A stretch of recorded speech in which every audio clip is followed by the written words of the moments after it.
ಏನೇ ವ್ಯತ್ಯಾಸಗಳಿದ್ರು ಸಹ ವ್ಯತ್ಯಾಸಗಳನ್ನ ಸರಿಪಡಿಸ್ತಕ್ಕಂಥ ಶಕ್ತಿ ನಮ್ಮೆಲ್ಲರಲ್ಲೂ ಕೂಡ ಇದೆ. ಹಾಗಾಗಿ ನಾನು ಕೂಡ ಇವತ್ತು ದಾವಣಗೆರೆಗೆ ಬಂದಿದ್ದೇನೆ. ನಮ್ಮ ರಾಷ್ಟ್ರೀಯ ಪ್ರಧಾನ ಕಾರ್ಯದರ್ಶಿಗಳು, ರಾಜ್ಯದ ಉಸ್ತುವಾರಿಗಳಾಗಿರುವಂತಹ ರಾಧಾ ಮೋಹನ್ ದಾಸ್ ಅವರು ಕೂಡ ಬಂದಿದ್ದಾರೆ. ಎಲ್ಲರೂ ಕೂತು ಖಂಡಿತ ಅದನ್ನ ಬಗೆಹರಿಸ್ತೇವೆ. ಇದನ್ನ ಮುಂದುವರಿಯೋದಕ್ಕೆ ಬಿಡೋದಿಲ್ಲ. ಅಭ್ಯರ್ಥಿ ಘೋಷಣೆ ಯಾವಾಗ? ಚುನಾವಣೆ ಘೋಷಣೆ ಆಗಿರೋದು, ಚುನಾವಣೆ ಘೋಷಣೆ ಆಗಿಲ್ಲ. ಆಮೇಲೆ ಎಲ್ಲ ಕೂತು ಚರ್ಚೆ ಮಾಡ್ತೇವೆ. ಇವತ್ತು ಕೂಡ ಯಾರ್ಯಾರು ಆಕಾಂಕ್ಷಿಗಳಿದ್ರು ಅವ್ರನ್ನು ಕೂಡ ಭೇಟಿ ಮಾಡಿದ್ದೇವೆ. ಅವರ ವಿಚಾರಗಳನ್ನು ಕೂಡ ನಾವು ತಿಳ್ಕೊಂಡಿದ್ದೇವೆ. ಹಾಗಾಗಿ ಇವತ್ತು ಬಂದಿರ್ತಕ್ಕಂಥ ಉದ್ದೇಶನೇ ಅದು. ಸಣ್ಣ ಪುಟ್ಟ ಏನ್ ಸಮಸ್ಯೆಗಳಿದ್ದಾವೆ ಅವನು ಕೂಡ ಸರಿಪಡಿಸ್ಬೇಕು. ಎಷ್ಟು ಜನ ಆಕಾಂಕ್ಷಿಗಳ ಜೊತೆ? 8-10 ಜನ ಆಕಾಂಕ್ಷಿಗಳಿದ್ದಾರೆ. ಈಗಾಗಲೇ 4-5 ಜನ ಭೇಟಿನೂ ಕೂಡ ಆಗಿದ್ದೇವೆ. ಈಗ ಸಾಮಾನ್ಯ ನಮ್ಮ ಮಾಜಿ ಸಂಸದರಾಗಿರುವಂತಹ ಸಿದ್ದೇಶ್ವರ ಅವ್ರನ್ನು ಕೂಡ ಭೇಟಿ ಮಾಡ್ತೇವೆ. ಅಲ್ಲೂ ಕೂಡ ಒಂದು 3-4 ಜನ ಆಕಾಂಕ್ಷಿಗಳು ಇದ್ದಾರೆ.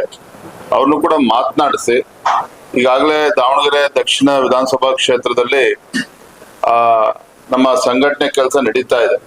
ಕಳೆದ ಒಂದು ವಾರದಿಂದ ನಮ್ಮ ದಾವಣಗೆರೆ ಜಿಲ್ಲೆ ಮತ್ತು ಅಕ್ಕಪಕ್ಕ ಜಿಲ್ಲೆಗಳಿಂದ ಸುಮಾರು 150ಕ್ಕೂ ಹೆಚ್ಚು ಕಾರ್ಯಕರ್ತರು ಬಂದು ವಿಸ್ತಾರಕ್ ಯೋಜನೆ ಅಂತೇಳಿ ಕರಿತೇವೆ ನಾವು ಸಂಘಟನೆ ವ್ಯವಸ್ಥೆನಲ್ಲಿ. ಪ್ರತಿ ಬೂತ್ನಲ್ಲೂ ಒಂದು ವಾರ ಅಲ್ಲೇ ಇದ್ದು ಆ ಬೂತ್ ನಲ್ಲಿ ಇರ್ತಕ್ಕಂಥ ವಿಚಾರಗಳನ್ನ ಅರ್ಥ ಮಾಡ್ಕೊಳ್ಳುವಂಥದ್ದು, ಕಾರ್ಯಕರ್ತರಿಗೆ ಧೈರ್ಯ ತುಂಬುವಂಥದ್ದು, ಸಂಘಟನಾತ್ಮಕವಾಗಿ ಏನೇನ್ ಕೆಲಸ ಮಾಡ್ಬೇಕು ಅವೆಲ್ಲವೂ ಕೂಡ ಮಾಡಿದ್ದಾರೆ.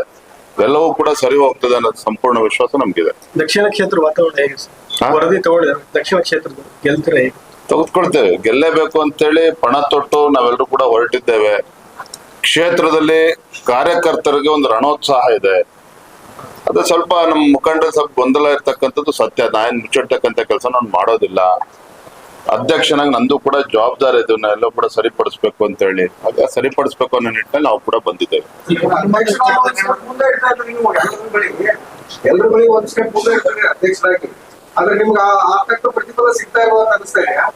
ಫಲ ಏನ್ ಸಿಗ್ತದೆ ಅಂತೇಳಿ ನಿಮ್ಗೆಲ್ರಿಗೂ ಗೊತ್ತಾಗಬೇಕು ಅಂತ ಏನಿಲ್ಲ. ಪಕ್ಷ ಸಂಘಟನೆ ವ್ಯವಸ್ಥೆಯಲ್ಲಿ ಅರ್ಥ ಆದ್ರೆ ಸಾಕು. ನನಗೆ ಸಂಪೂರ್ಣ ವಿಶ್ವಾಸ ಇದೆ. ಈ ಸಮಸ್ಯೆನ ಬಗೆಹರಿಸ್ತೇವೆ. ದಾವಣಗೆರೆ ದಕ್ಷಿಣ ಕ್ಷೇತ್ರ ಗೆಲ್ಲೋದಕ್ಕೆ ಏನ್ ಬೇಕೋ ಆ ಪ್ರಯತ್ನವನ್ನ ನಾವು ನಿಶ್ಚಿತವಾಗಿ ನಾವು ಮಾಡ್ತೇವೆ.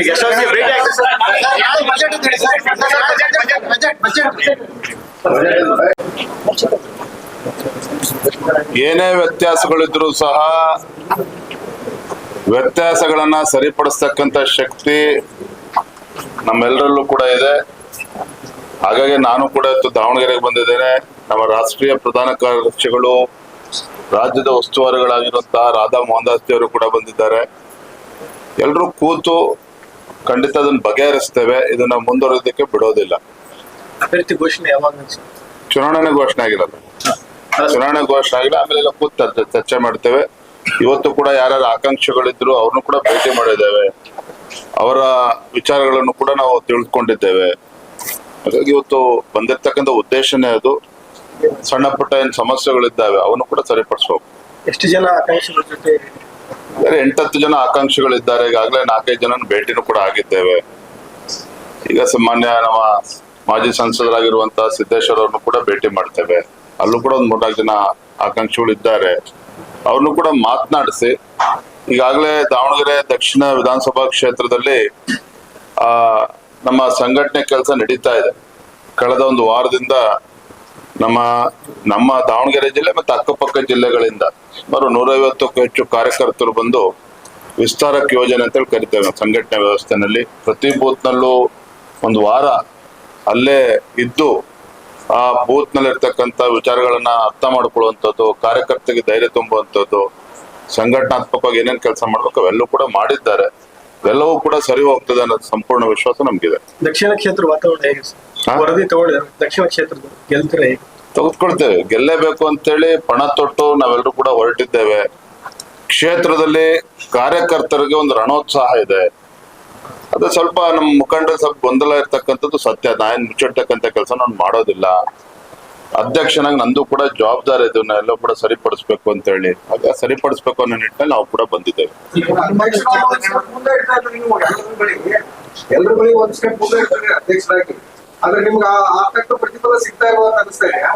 ಫಲ ಏನ್ ಸಿಗ್ತದೆ ಅಂತೇಳಿ ನಿಮ್ಗೆಲ್ರಿಗೂ ಗೊತ್ತಾಗಬೇಕು ಅಂತ ಏನಿಲ್ಲ. ಪಕ್ಷ ಸಂಘಟನೆ ವ್ಯವಸ್ಥೆಯಲ್ಲಿ ಅರ್ಥ ಆದ್ರೆ ಸಾಕು. ನನಗೆ ಸಂಪೂರ್ಣ ವಿಶ್ವಾಸ ಇದೆ. ಈ ಸಮಸ್ಯೆನ ಬಗೆಹರಿಸ್ತೇವೆ. ದಾವಣಗೆರೆ ದಕ್ಷಿಣ ಕ್ಷೇತ್ರ ಗೆಲ್ಲೋದಕ್ಕೆ ಏನ್ ಬೇಕೋ ಆ ಪ್ರಯತ್ನವನ್ನ ನಾವು ನಿಶ್ಚಿತವಾಗಿ ನಾವು ಮಾಡ್ತೀವಿ. ಸರ್, ಈಗ ಯಶಸ್ವಿ ಭೇಟಿ ಆಗಿದೆ ಸರ್.